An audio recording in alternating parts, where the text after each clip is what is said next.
What's up, everybody? Welcome back to the football show. We are here in Austin today. Check out this beautiful stadium. Great Austin Stadium here, Q2 Stadium, for those that don't know. And we're wearing our Venezuela jersey code tonight. Tonight is the game, Venezuela, Jamaica. And we're excited. Finally, we're going to see our national team play. That's right. We're taking top of the group. Top of the group, baby. Top of the group. We need a win or a tie. And then, Mexico, Ecuador, they play a little later or at the same time. No, they play at the same time. They play at the same time. So, rooting for Ecuador. Here we go. Sorry, Mexicans. Our Ecuadorian brothers. Come on. Let's start with some Euro updates. Italy, Switzerland. Oh, boy. Italy, a little bit disappointing. Yeah, man. Switzerland winning 2-0. What are your thoughts? I mean, we watched Italy first game, right? And we talked about this where we thought it was going to be, a little bit different. New, exciting generation, moving forward, taking spaces, aggressive. And then this happens, right? Obviously, they move group stage, but good for Switzerland. I think it's a solid team. They're playing good as a block. They're fast. They're offensive. They're unapologetically, I saw an analysis by one of the Athletic FC writers that they were talking how Switzerland dominates most of all the phases of the game, and Italy was just overwhelmed. First half, Italy barely had any chances. Second half, you can tell they picked it up a little bit more, but just I think Switzerland overall, they might not have the talent that some other teams have, but it's one of the most complete teams out there in the Euro Cup, and they might not have the intensity as Spain or the technical ability, but they seem to be very organized and they're playing some really good football. Not to mention, of course, ex-Gunner, ex-Arsenal, Granit Xhaka commanding the midfield in there. Pretty impressive. He's having a really, really good tournament. I love that guy. I think I'm excited. Expected after the season that he had, right? I think his confidence level went up, in Leverkusen. And I'm just excited for them, man. Yeah, very exciting. I think Italy has a good, solid foundation, and we saw it in the first game. After they got destroyed by Spain, I think their confidence kind of went a little bit under. They kind of scraped by against Croatia. Even Chiellini was talking on the Fox stream that, even though he thought he had a quality team, he was putting the chips towards Spain in that specific game because of the style of play that they were doing, right? Yeah. Almost like they didn't really believe from the very beginning that was happening. But also, I think in the Euro, we've seen the theme of these smaller teams kind of playing a little bit more confident, I'll say. The confidence levels on those smaller teams are, we have nothing to lose. Yeah. We're ready to impose our style game and overall, I think destroy these big teams.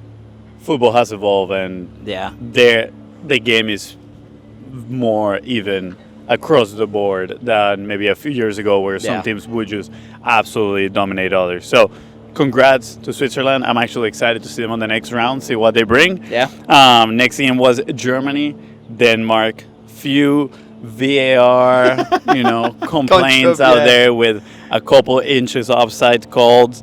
Yeah. Handballs, right? It was a handball, fair, unfair. I heard a lot of opinions, right? Kind of saying, some opinions saying that the VAR defensively, it's a little bit more of an advantage for the defensive side, when you have a 2 inches offside. But at the end of the day, that is the rule. If you're 2 inches offside, you are offside. I mean, then the handballs being a little bit unfair for the defender, right? Because he was kind of a natural position when the ball hit, and he was pretty close to the guy that was taking the shot, and he just hit him straight on the hand, right? Nothing he could do about it, but still was a penalty kick. I mean, yesterday during the game we were talking about this, right?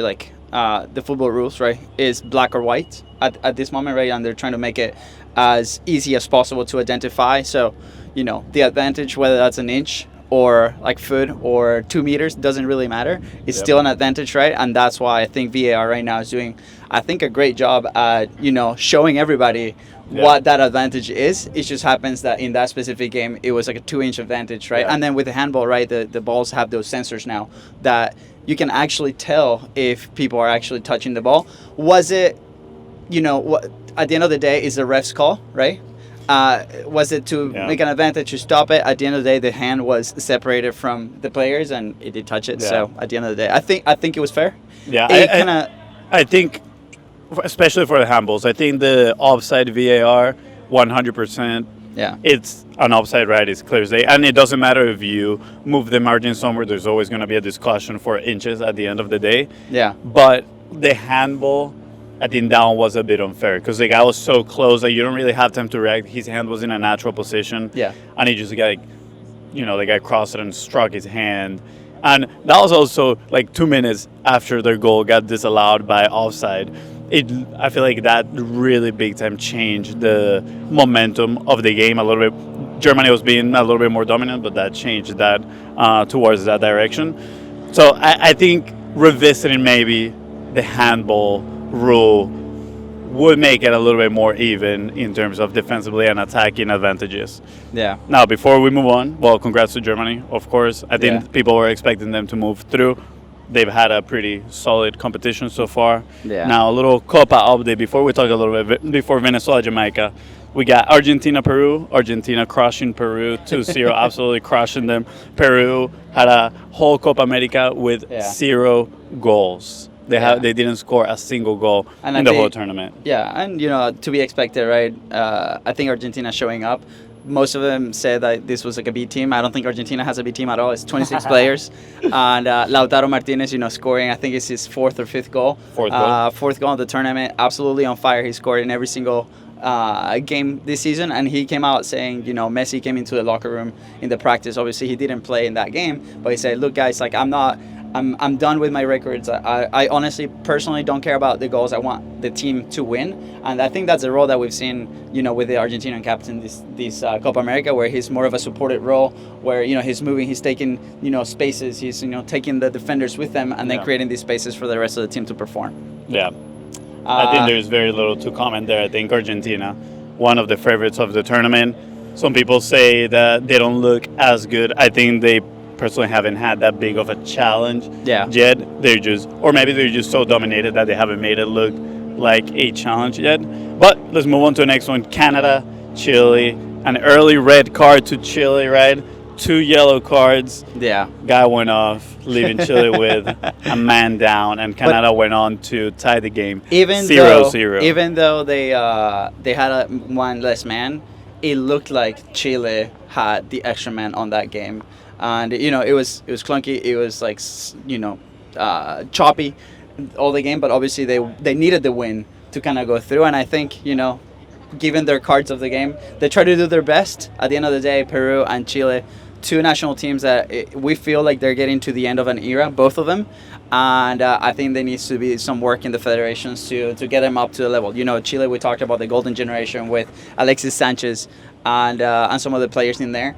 And at the end of the day, there's good news for Venezuela because I think the golden generation of Venezuela is right now, and hopefully the better chance to end first today against Jamaica.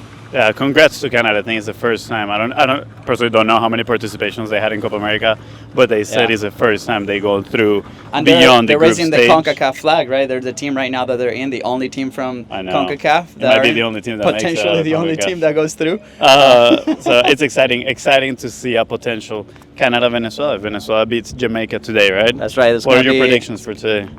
Today, I think Venezuela today is going to win at 2-0. Let's go. Obviously, we're going to be here. We want to see some goals. It's going to be very exciting. But with a tie, we end up first in the group, and then we play Canada. We want to avoid Argentina, at all costs until probably the semifinals, if we perform well.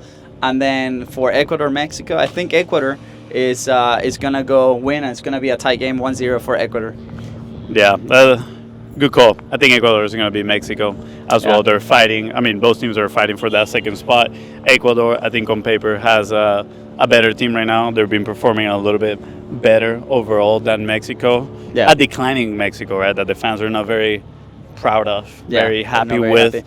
Venezuela, Jamaica. I think Venezuela, as much as I would like to see Venezuela come out all out, and put in a bunch of great goals, I think they also need to play it safe in a way because we can still end second. Yeah. Right? So playing it safe, of course, we want to hopefully play some offensive football, and we have a very strong offense.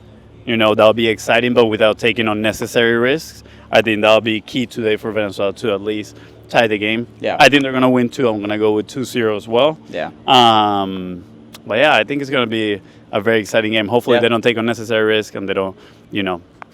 I'm not gonna jinx it. I'm not gonna jinx it. Let's go Venezuela. Yeah, let's go Venezuela. But anyways, guys, thank you so much for joining us in the football show. Again, we're excited that we're here on location in Austin. Is crazy hot. I think the atmosphere is gonna be incredible. I think can tell. You can tell by my sweat stains, but I think it's gonna be a home game for Venezuela. We've seen a lot of people out here, especially right now. We see a group kind of gathering right here on the side, and it's gonna be really exciting. We personally don't see a Venezuela game since 5 years ago when they played Mexico in Atlanta. So I'm very excited just to be a part of it, just to be part of history here for our country and see where it goes.